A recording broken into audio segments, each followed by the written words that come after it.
Hello everyone. In this video we're going to be solving a differential equation. We have y prime equals square root of x plus y and we're looking for y values. We're going to solve this equation for y where y is a function of x, and at the end we're going to check our work. So let's get started. I would like to use substitution here, so I want to replace x plus y with z. So we're going to start with that one. Z equals x plus y. From here, if you differentiate both sides, consider the fact that z and y are both functions of x. So the derivative of z, which we can call z prime, equals the derivative of x is 1, obviously, with respect to x, plus y prime. Now, this allows you to write y prime in terms of z prime. So let's go ahead and isolate y prime. Y prime can be written as z prime minus 1. So that's another thing that we're going to substitute into our equation. So y prime is going to be replaced with z prime minus 1, and x plus y is going to be replaced with z. Therefore, you're going to have the square root of z here. So this equation obviously is much simpler. Notice that we only have one variable, which is z. And then we can go ahead and solve for z and then come back here and back substitute. So to be able to solve this equation, first of all, this is a separable differential equation. First of all, let's isolate z prime first. So I can write z prime as square root of z plus 1. And then write the z prime as dz over dx, since z is a function of x. And then now we can separate the variables and just, divide both sides by square root of z plus 1 and cross multiply by dx. So we get dz over square root of z plus 1 equals dx. So, with separable differential equations, after separating the variables, we can integrate both sides to find the answer. Now, we're going to integrate both sides with respect to x, and, everything is basically a function of x. The integral of dx is fairly easy. But what about the integral of dz over square root of z plus 1? How do you integrate that, right? So in order to be able to integrate that, we're going to use substitution again. So let's go ahead and call this u. And then this gives us square root of z plus 1 equals u. And then you can just isolate the square root of z and square both sides. Our goal is to get to z and then to dz, right? So if you square both sides, you get z equals u minus 1 quantity squared, which you can leave like that. You don't really have to expand. Now my goal is to find dz, so let's d both sides. Okay, let's d both sides, and as you know, the definition for the differential is basically you take the derivative and then multiply by the d of the variable. So this is going to become 2 times u minus 1 multiplied by du. Great.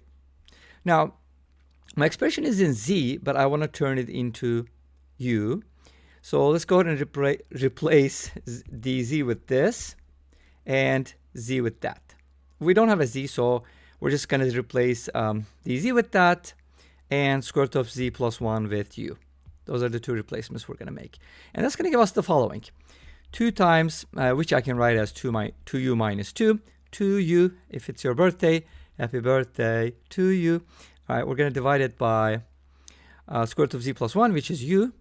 And then obviously we do have a du because that's part of dz.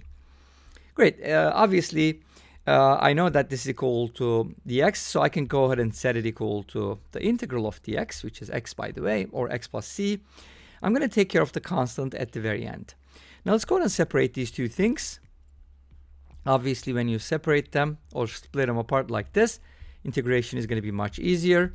And let's go ahead and integrate the left-hand side, and then we're going to set it equal to x plus c. So the integral of 2 is basically with respect to u. Got to remember that. We're integrating with respect to u. Okay, so it's going to be 2u minus 2 times ln absolute value of u. For now, we don't know what u is going to look like, so we have to use the absolute value. But later on, if we know the sign, like positive or negative, we can remove that. And obviously, this is going to equal x plus c, which is the integral of dx. Simple, right? Okay, fairly easy. Now, at this point, we can basically replace u with what it is. What is u? u is square root of z plus 1. Let's go ahead and do it. So we're going to get 2 times the square root of z plus 1. Oh, that kind of looks like an h. I don't like that. Just OCD. So 2 times the square root of z plus 1 minus 2 ln. Now notice that square root of z, when z is greater or equal to 0, this is a real number or real quantity. And square root of z plus 1 is never going to be negative, so I don't really need the absolute value there. That's basically unnecessary. And this is going to equal x plus c. But notice that we were not trying to solve for z. We were trying to solve for y. So we have to back substitute one more time. And remember, our initial assumption was that z equals x plus y. So I can basically replace z with x plus y now. Let's go ahead and do it. Replace z with x plus y. That's going to give you the following. I can basically, I guess I can distribute this, right? Okay. 2 times the square root of z, which is going to give you 2 times the square root of x plus y, plus 2, minus 2 times ln, square root of x plus y, plus 1, and the whole thing is equal to x plus c. Remember, I promised that I was going to check the work at the end, so I'm going to go ahead and check my work now. So, because notice that we kind of started off with a fairly simple equation, right? That was like y prime equals square root of x plus y. So it's a fairly simple equation, but can we get the same answer from here just by differentiating? So let's go ahead and check our work. To check our work, I'm going to differentiate both sides, but notice that it's impossible to write y explicitly as a function of x. Therefore, we have to use what's called implicit differentiation. And the implicit differentiation is basically you differentiate both sides with respect to x, treating y as a function of x. Therefore, when you differentiate y, it's just going to be y prime, and you're going to use the chain rule. So the square root of a function of x, basically, remember the square root of u differentiated is going to be u prime divided by 2 root u. So you have to use u prime as part of the chain rule.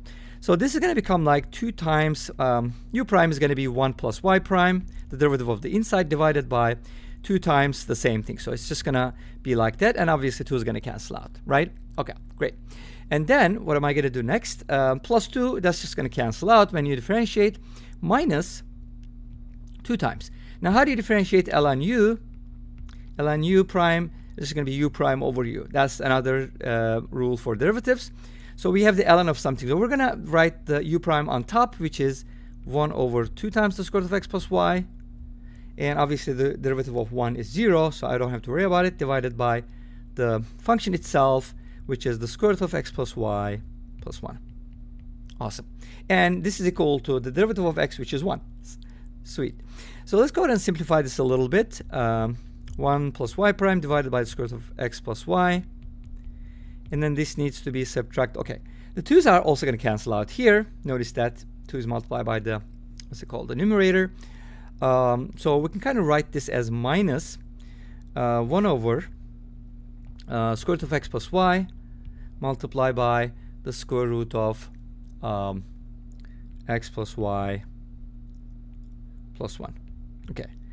Now, we already differentiated, so we don't have to worry about differentiation anymore. And let's go ahead and check our work to make sure that we get it right.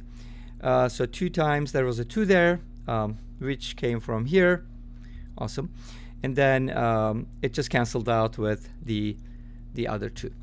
Okay, great. So this looks good. Let's go ahead and simplify this a little bit more. So we need to make a common denominator, obviously.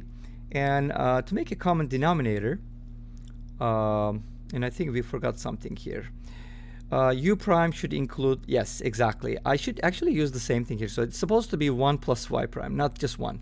Okay, great. So this is going to be 1 plus y prime because I forgot to differentiate y.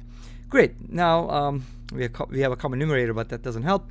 So anyways, we can just, multiply this by this to make a common denominator. That's going to become square root of x plus y plus 1. And then minus this 1 plus y prime all over square root of x plus y times square root of x plus y plus 1. Sweet. Now I can actually factor this, so that will be super helpful. And of course this is equal to 1. I can take out 1 plus y prime, and that's going to give me something interesting. Square root of x plus y plus 1 minus 1. Obviously the 1 cancels out. And then we end up with something real nice, which you'll see in a little bit. I can just go ahead and now I can cross these out, and now I end up with something real simple. But let's go ahead and cross multiply.